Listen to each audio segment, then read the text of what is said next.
désert. Alléluia. Amen. Tu vas recevoir les clés ce matin. Gloire à Dieu. Alléluia. Numéro 1 ce matin. Que tu dois comprendre. Si tu es jeune et que tu vas influencer ta génération, tu dois comprendre que tu as besoin de la force. Bien-aimé dans le Seigneur. Un jeune qui n'a pas de la force, c'est un vieux. Un jeune qui va impacter sa génération. Numéro 1, tu as besoin de la force. La jeunesse est symbolisée par la force. La plupart des jeunes dans la Bible avec qui tu as travaillé, c'est des personnes avec qui Dieu parlait de force. Dieu parlait de force. Viens très rapidement avec moi dans 1 Samuel 16 verset 18. Tu vas entendre ce qu'on dit au sujet de David. Est-ce que tu vas entendre? Lorsque Saül était possédé par les démons et qu'on cherchait quelqu'un qui allait jouer de la flûte pour qu'il soit délivré, il y a quelque chose qui s'est passé. Les serviteurs de Saül ont parlé d'un jeune homme. Et le jeune homme dont il parle, c'est toi et c'est moi. Et tu es David. Oh, je ne sais pas qui je parle. Elle dit, voici, j'ai vu le fils d'Isaïe qui sait jouer. Il sait jouer. C'est aussi un homme fort et vaillant. Ça me va. Quand on parle de jeune, on parle de force. On parle de force. Parce qu'on a besoin de conquérir. Et le conquérant ne peut pas aller sans la force. Tu as besoin de la force pour pouvoir aller de l'avant. Je prie pour toi ce matin. S'il y a quelque chose qui est dans ta vie, maladie, possession, péché, affaiblissement, le fait que tu ne te sens pas fort, je prie maintenant, alors que je lève ma main dans le ciel, la maladie disparaisse maintenant.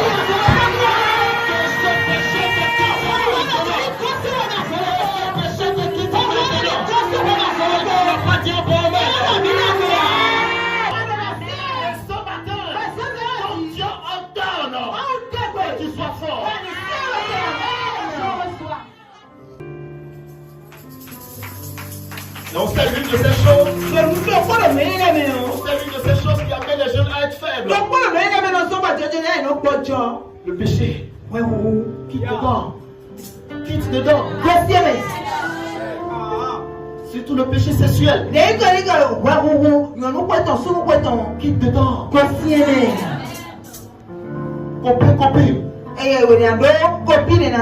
Tu n'es pas encore prêt à te marier. Quitte dedans. C'est ne te souris pas. Il a super. Il a un problème. Par expérience.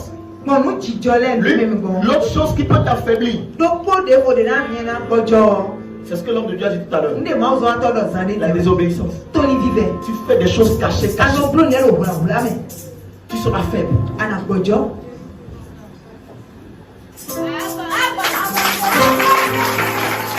Dis à ton voisin. Après Adoula. Pardon. La façon dont tu me dis ça, c'est comme si c'est lui seul qui est dedans. Dis oui. Après Adoula. Quittons là-bas. Dis quittons là-bas. Après j'ai dit ça, quelqu'un refait la main.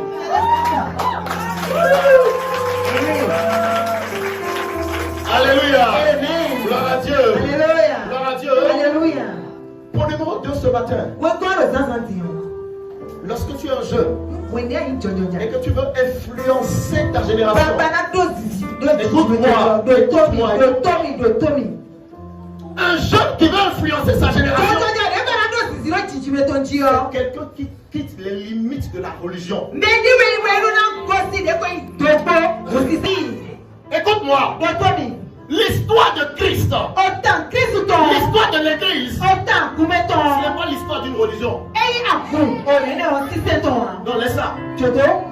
C'est pas l'histoire d'une religion. C'est l'histoire d'un royaume qui est venu sur la terre pour coloniser, pour dominer, pour mettre sa culture, son influence, son impact. C'est l'histoire d'un royaume. Ce n'est pas l'histoire d'une religion. Parce que si c'est la religion, on peut retourner chez nos parents. Ce n'est pas l'histoire d'une religion. Écoute-moi. Si tu dis que tu es enfant de Dieu, tu es chrétien, sache, s'il te plaît, que tu es devenu un citoyen du royaume des cieux. Et tu es sur la terre en mission. Quelqu'un dit mission. Quelqu'un dit mission. L'un des grands péchés. Nous les hommes de Dieu. De cette génération, nous sommes en train de commettre. C'est d'enfermer la jeunesse dans la religion. Nous ne sommes pas dans une religion. Nous sommes dans une relation avec Dieu. Et nous sommes des citoyens du royaume. Jeunes gens, écoutez la voix de l'esprit. Vous êtes des citoyens du royaume. Vous avez été envoyés sur la terre pour impacter, libérer l'influence du royaume des cieux sur la terre. Vous n'êtes pas des enfants de Dieu. Rachetez pas Christ. Restez à l'église. Les bras croisés. En attendant que Jésus revienne. En attendant d'être enlevé. Non.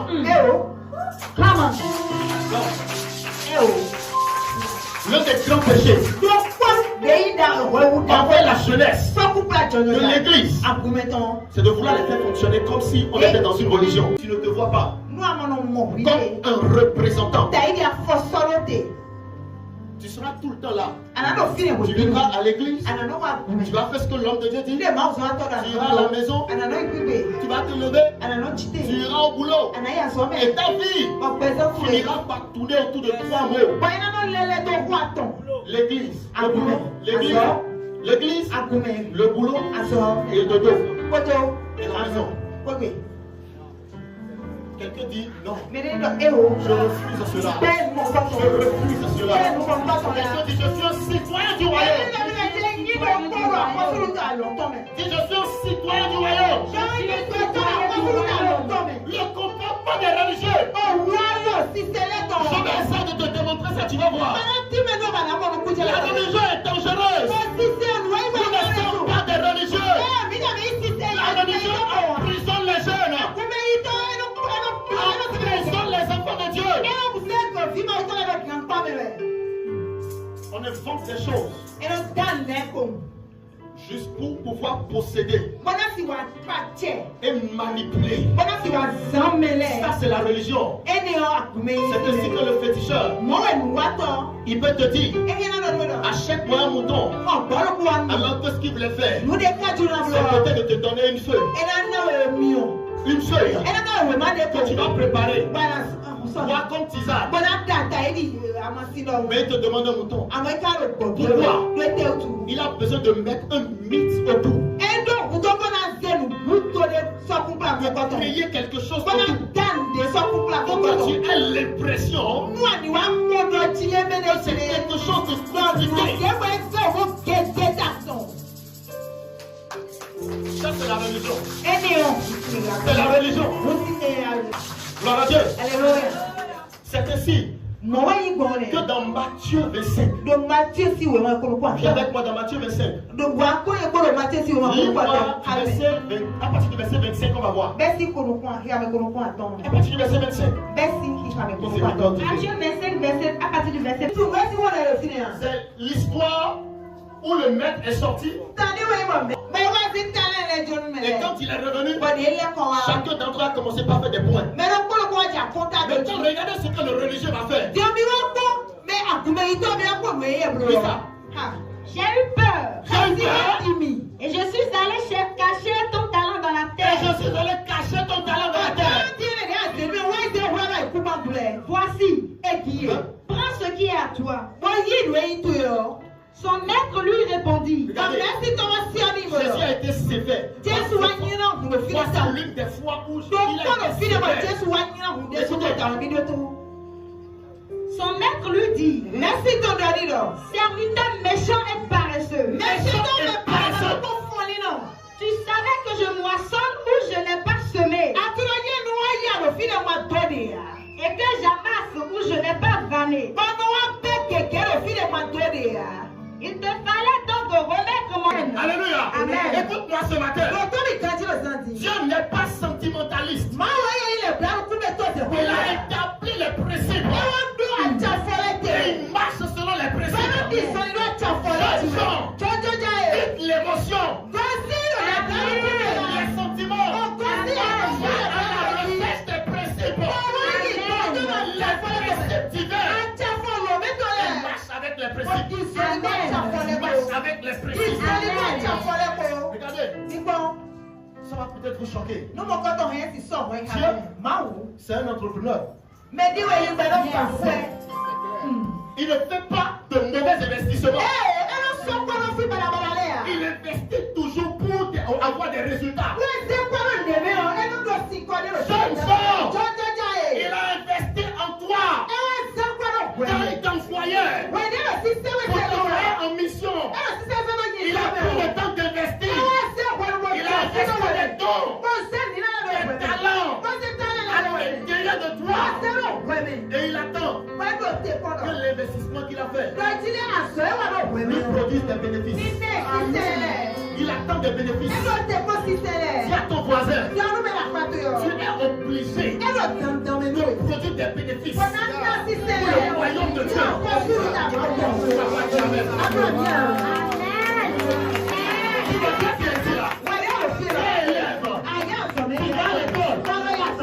Jamais parler de Jésus à un camarade.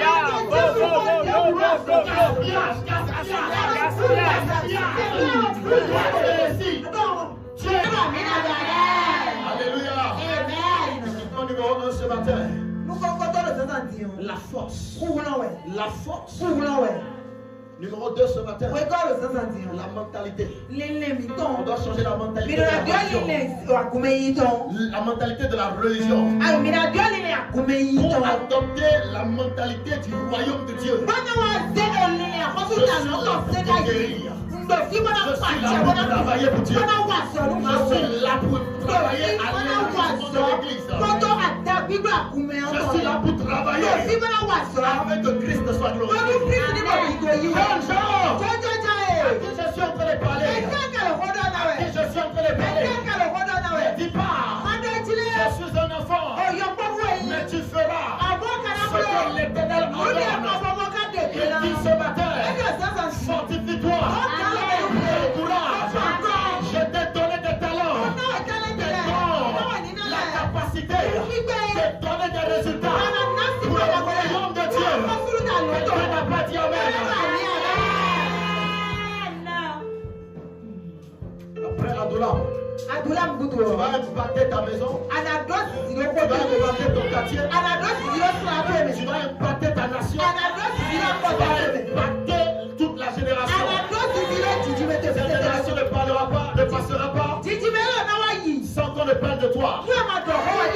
Ton nom sera écrit dans le livre. Alléluia. Écoute-moi, je suis en train d'arriver déjà à la fin. Numéro 3. Tu dois découvrir ton travail. Tu dois découvrir ton travail. Tu dois découvrir. Écoute-moi très bien. Dieu, c'est sa responsabilité de déposer le travail en toi. Ce que tu dois faire en tant qu'ambassadeur, représentant du royaume sur la terre, Dieu a déposé en toi. Mais c'est ta responsabilité de découvrir et de travailler pour ça. Et si Je peux te dire quelque chose. Au sujet du travail, écoute-moi. Peut-être que c'est trop dosé pour ton âge. Mais puisque la jeunesse, c'est un état d'esprit, je vais quand même te le dire. Tu dois découvrir ton travail.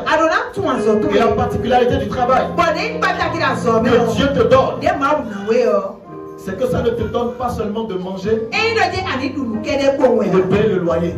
Ton travail, ça contribue aux intérêts du royaume.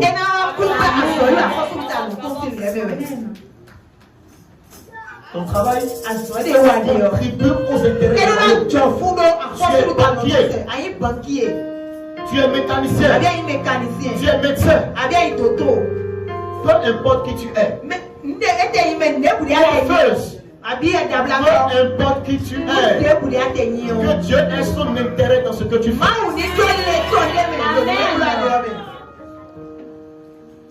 S'il faut que j'aille plus loin, c'est profond.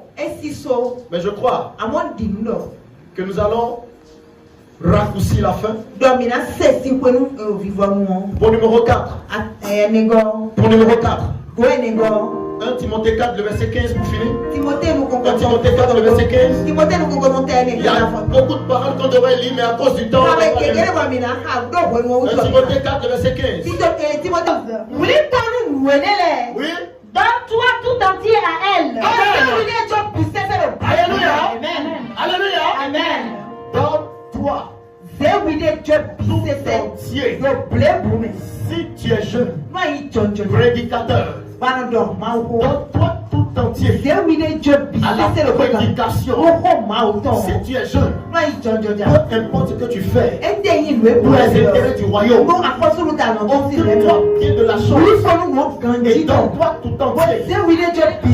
Donne-toi tout entier. Ne te donne pas à moitié. Un pied dedans, un pied dehors.